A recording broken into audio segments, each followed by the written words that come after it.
या ना मॅडम वरती, या वरती जा ना म्हटलं चप्पल काढून या शोक सरसाठी.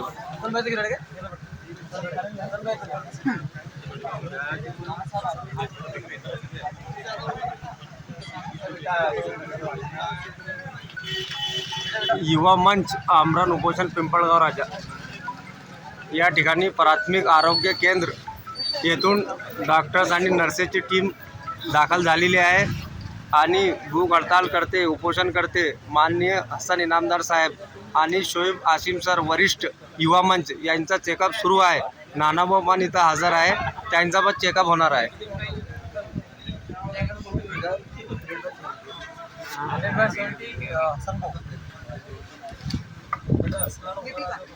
माननीय सीए साहेब, कलेक्टर साहेब आणि मुख्यमंत्री साहेब कृपया करून गावाच्या बिकट परिस्थितीकडे लक्ष द्यावा आणि या समस्यांचा निवारण करावा ही विनंती.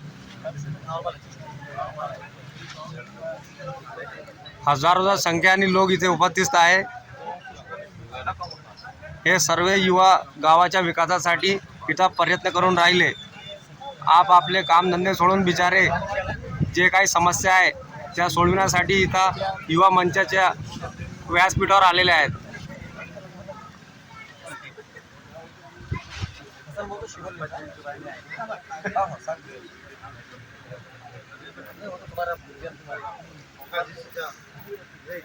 हाँ कैमरा पैदल मुंबई जाना है मंत्रालय. इसका नाम पहली को बदल कम हो जाता है. क्या कुछ बोलना चाहेंगे आप इसके बारे में? ये हमारे बात है बोलना चाहे. आप बोलिए.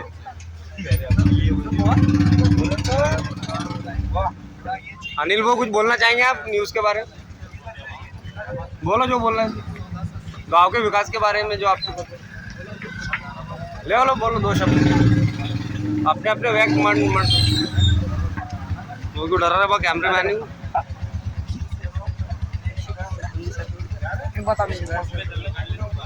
कौन आया तुम्हारा स्टेट कौन आया था तुम्हारा स्टेट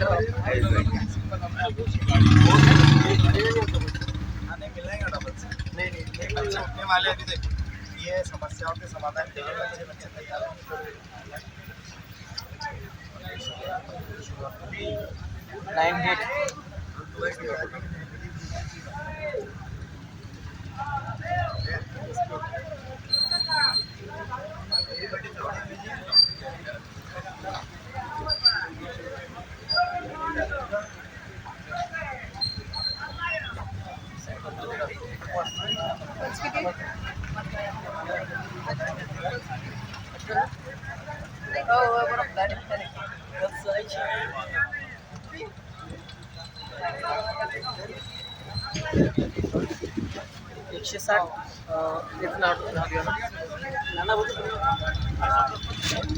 अशोक गणपत इंगळे. अशोक गणपत इंगळे.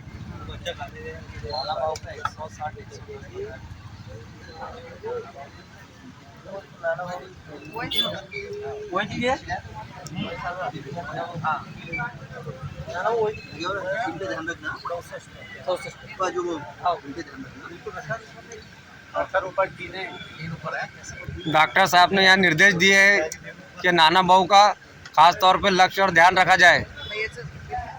160 नाना भाऊ के लिए ना ज्येष्ठ सामाजिक कार्यकर्ते आणि ग्रामपंचायत माजी सदस्य नाना भाऊ साहब का भी यहाँ पर चेकअप हो चुका है. क्या कुछ बोलना चाहेंगे आप?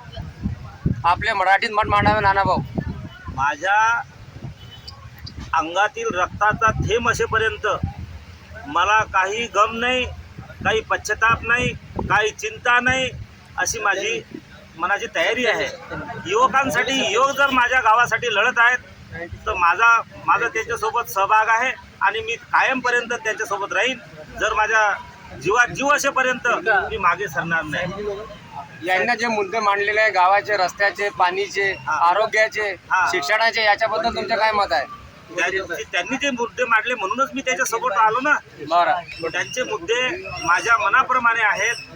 गावाच्या विकासाचे आहेत, म्हणूनच मी त्यामध्ये सहभागी झालो.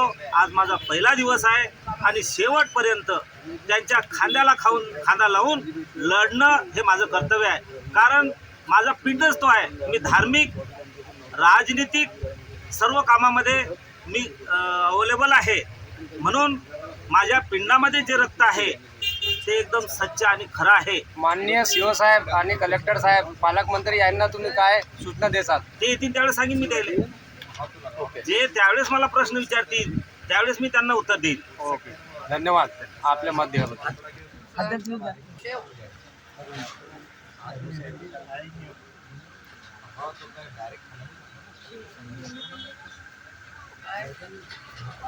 होता नाव खास करा. हा नाही जास्त यायचं नाही. ना भाऊ थोडंसं झालं पाहिजे ना, जास्त नाही पाहिजे ना. देशासाठी, गावासाठी, आपल्या लोकांसाठी मूलभूत सुविधा मिळण्यासाठी याच आहे. पण आता माझ्याकडे सोडल्या मी जाऊ शकत नाही इथून.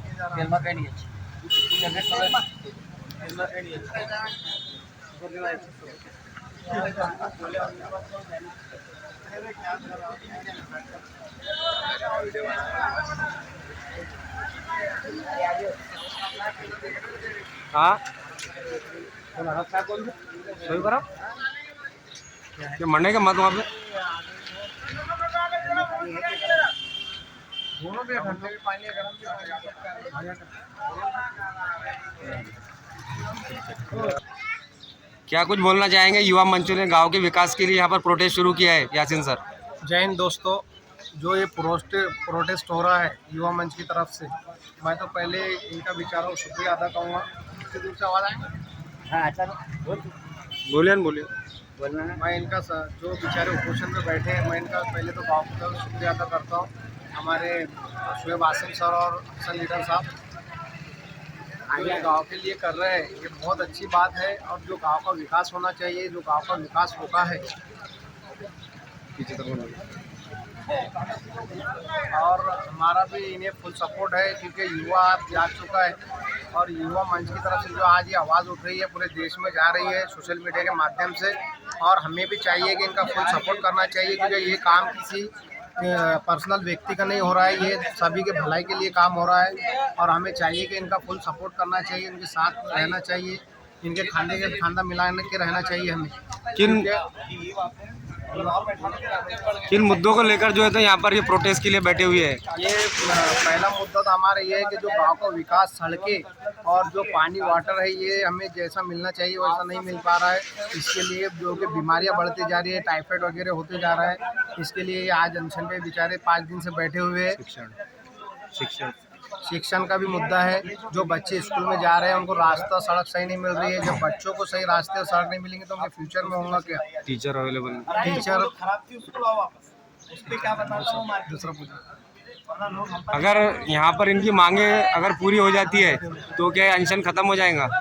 हाँ, हम सीओ साहब से, कलेक्टर साहब से विनती करते हैं कि वो भी अनशन में संज्ञान ले और लिखित रूप से इनके जवाब दे। जो कि बेचारे अनशन में बैठे हैं, आमरण उपोषण अनशन है ये, इसलिए उनका इधर लक्ष्य देना ज़रूरी है। और एक गांव जो है बहुत बड़ा गांव है, और हमारा इतना बड़ा गांव होने के बाद जो विकास अभी तक कार्य कुछ नहीं हुआ है, ये आवाज़ दूर दूर तक जा रही है। मैं सीओ साहब से मैं अपनी तरफ से विनती करता हूँ कि वो आके अपना संज्ञान ले और इन्हें लिखित रूप से निष्पक्ष तरीके से इन्हें जवाब दें।